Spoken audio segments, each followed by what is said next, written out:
আমাকে anniversary surprise দেবে বলে ঠিক করেছিল, বাট নিজেই এসে সারপ্রাইজ হয়ে গেছে। কেক নিয়ে ঘরে ঢুকেছে, অথচ টাইম হয়নি, টাইমটা দেখতে পারেনি, যেন বুঝতেও পারেনি যে টাইমটা এখনো হয়নি, 12টা যে বাজেনি, তার আগেই ঢুকে গেছে কেক নিয়ে, এসে পুরো বোকা হয়ে গেছে। এই যে গুপ্তবাবু, এই যে, আর এই হচ্ছিল আমাদের কেক। এবার অপেক্ষা করতে হচ্ছে 12টা কখন বাজবে, তার সামনে কেক নিয়ে আমি বসে রয়েছি, 12টা বাজবে তারপর আমি কেক কাটবো। কি অপেক্ষা, কি অপেক্ষা, কেক কাটতে পারছে না, উফ 12টা আর বাজছে না।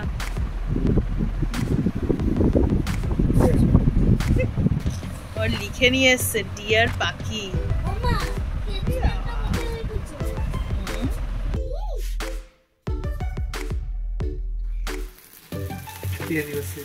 Happy anniversary. আমি চাকু নিয়ে রেডি, কাটবো।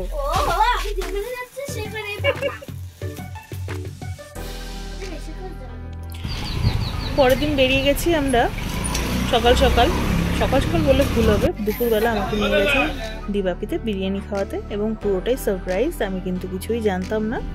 তারপরে আবার নিয়ে গেল সেই একই সারপ্রাইজ। ক্যাবে বসার পরে বুঝলাম যে আমি ইকো পার্কে যাচ্ছি। টাইমটা অনেকটাই হয়ে গেছিলো, প্রায় 5:30, 5:20 হয়ে গেছিলো। তো এখনও কিন্তু আমি জানি না যে আমি কোথায় যাচ্ছি। মেয়েকেও জিজ্ঞাসা করছি, মেয়েও কিন্তু বলেনি। কিছুক্ষণ যাওয়ার পরে গিয়ে জানতে পারলাম যে না, আমি ইকো পার্কে যাচ্ছি।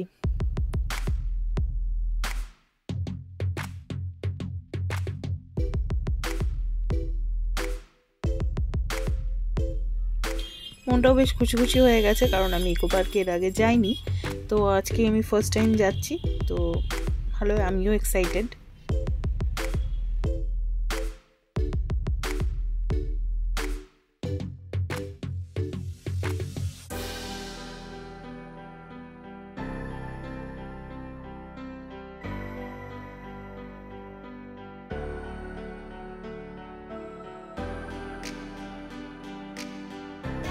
এসছি ইকো পার্কে, এখন বাজে প্রায় 5টা, 5:15 বেজে গেছে।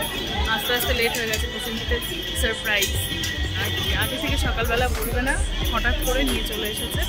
এখন সবাই যাবে, আমরা সে সময় তাও ঠিক আছে, সারপ্রাইজটা ভালোই লাগে। 7:30 পর্যন্ত খোলা থাকে। আরশি খুব এক্সাইটেড, আমিও এক্সাইটেড। চলো আজকে ইকো পার্ক কেমন লাগে দেখি। খুব না, প্রচন্ড এক্সাইটেড। প্রচন্ড এক্সাইটেড? হ্যাঁ। আচ্ছা ঠিক আছে, তো চলো ভেতরটা গিয়ে দেখি কেমন লাগে। তুমি টিকিটটা কেটে নিয়ে আসো, তারপরে ভেতরটা গিয়ে দেখছি।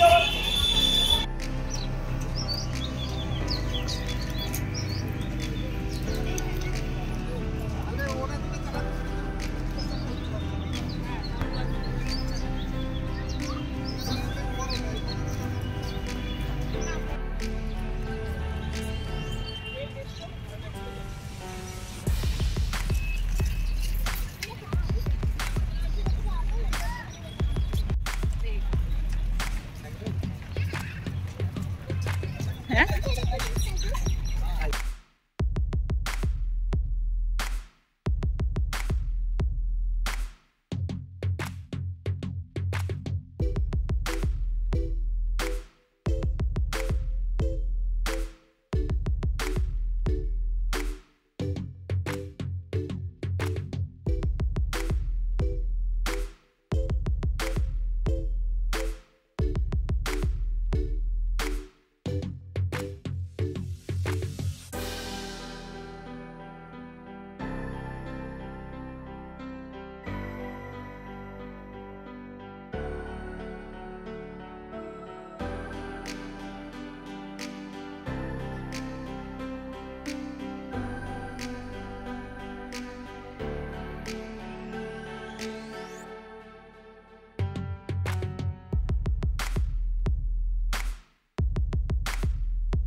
গোলাপগুলো দেখে আমার একবার পাগল পাগল লাগছে চারিদিকে।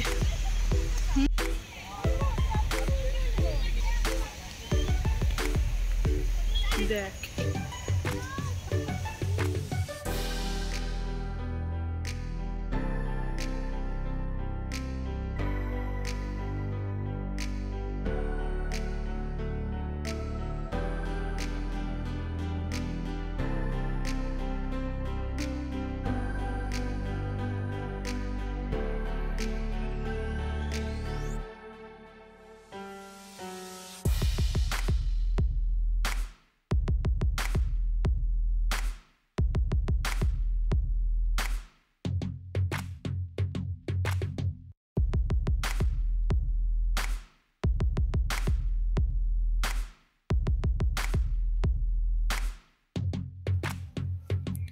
আরুষি ফুল কুড়ানোয় ব্যস্ত।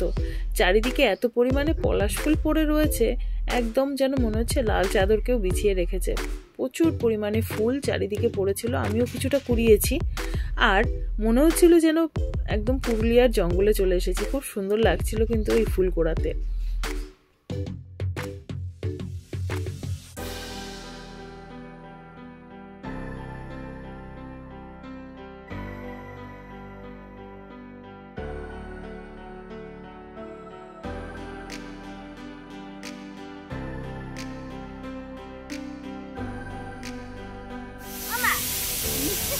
আচ্ছা ছাড়ো ও মা তারপর দেখ পলাশ ফুল কুড়িয়ে কুড়িয়ে আর দিক পাচ্ছে না।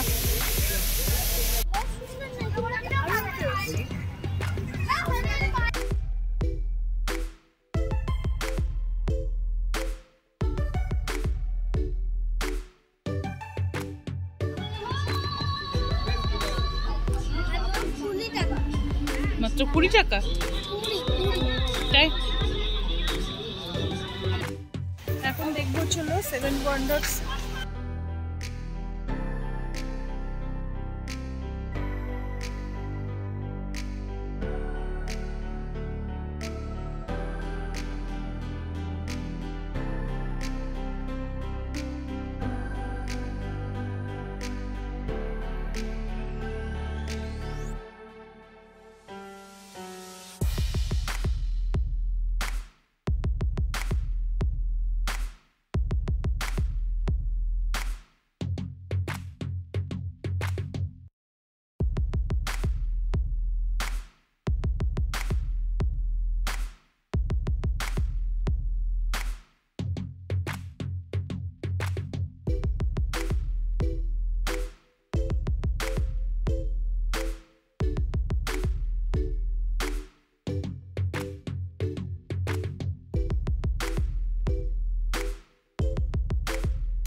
সেভেন ওয়ান্ডার্স পার্কে।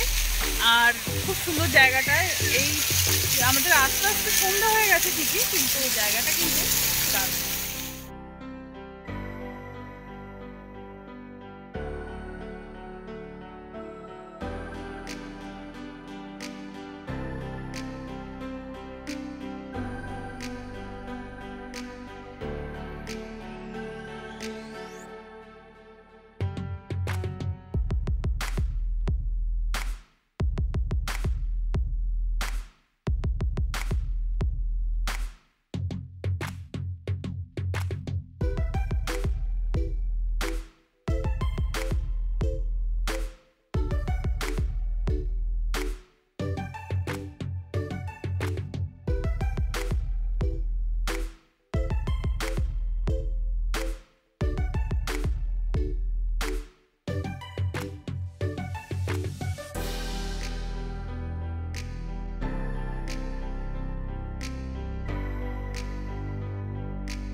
চীনের প্রাচীর।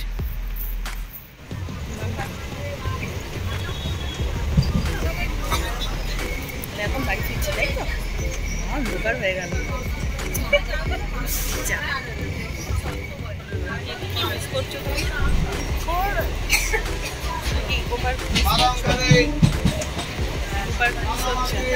আবার যাবে? দেখ, তুই যখনই ভিডিও করতে যাস তখনই কারেন্ট চলে যায়, আবারও চলে গেল কারেন্ট। এবারও বন্ধ করে দেবো, তাই তো? বলো এবার কি বলতে চাইছো? বোর হয়ে যাচ্ছ? তাহলে কি আবার যেতে হবে? ছুটি থাকা পড়াশোনা নেই? পড়াশোনা বাদ দিয়ে আবার যাবো?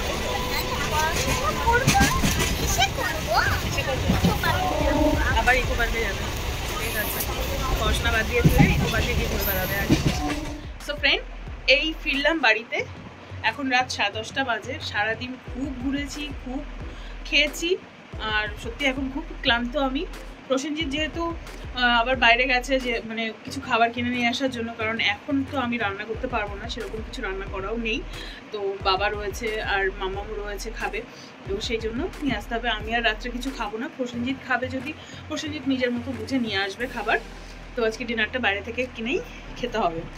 তবে আজকের দিনটা আমার কাছে কেমন লাগলো সেটা জানাই তোমাদের। আজকের দিনটা সত্যি আমার কাছে খুব স্পেশাল, কারণ আজকে আমরা 13 বছর একসাথে রয়েছি। বিবাহিতভাবে আমরা 13 বছর একসাথে আছি। তো দিনটা সত্যি খুব ভালোভাবে কাটালাম। আমার কাছে এই অ্যানিভার্সারি পালন করা মানে কোনো স্পেশাল গিফট দিতে হবে বা হেভি কোনো গিফট দিতে হবে সেরকম কোনো ব্যাপার না। আমার কাছে স্পেশাল দিনগুলো হচ্ছে আপন মানুষজনের সাথে কাটানো। সারাটা দিন তার সাথে কাটিয়েছি, সত্যি আমি খুব খুশি। আর আমি যেহেতু একটু ঘুরতে যেতে ভালোবাসি, প্রসেনজিৎ সেটা ভালো করেই জানে, আর সেই জন্যই ও আমাকে আজকের এই দিনটা উপহার দিয়েছে ঘুরতে নিয়ে গিয়ে। আমি খুব খুশি। থ্যাংক ইউ প্রসেনজিৎ, তোমাকেও। আর সত্যি আজকের দিনটা আমার খুব ভালোভাবে কেটেছে। আমি যেন এরকম আরও ঘুরতে যাওয়ার ব্লগ তোমাদের সাথে শেয়ার করতে পারি আমি। আর মামাম তো খুবই খুশি আজকে ঘুরতে পেরে। ও যেহেতু ইকো পার্কে ও যায়নি, আমিও যাইনি, এই প্রথমবারই গেলাম। খুব ভালো লাগলো আজকের দিনটা। তো এরকম ব্লগ আরও আসবে সামনে। আমি আরও কোথাও ঘুরতে গেলে তোমাদের সাথে আবারও আমি শেয়ার করব। তো আজকের মতো এখানেই আমি ভিডিওটা এন্ড করছি। তোমরা সবাই ভালো থেকো, আর চ্যানেলটাকে কিন্তু অবশ্যই সাবস্ক্রাইব করে রেখো এই ভিডিওগুলো দেখার জন্য। আর প্লিজ যদি ব্লগটা ভালো লাগে অবশ্যই একটা লাইক করে দিও। তো এখন এখানে এন্ড করছি ভিডিওটা। তোমরা সবাই ভালো থেকো। Good night.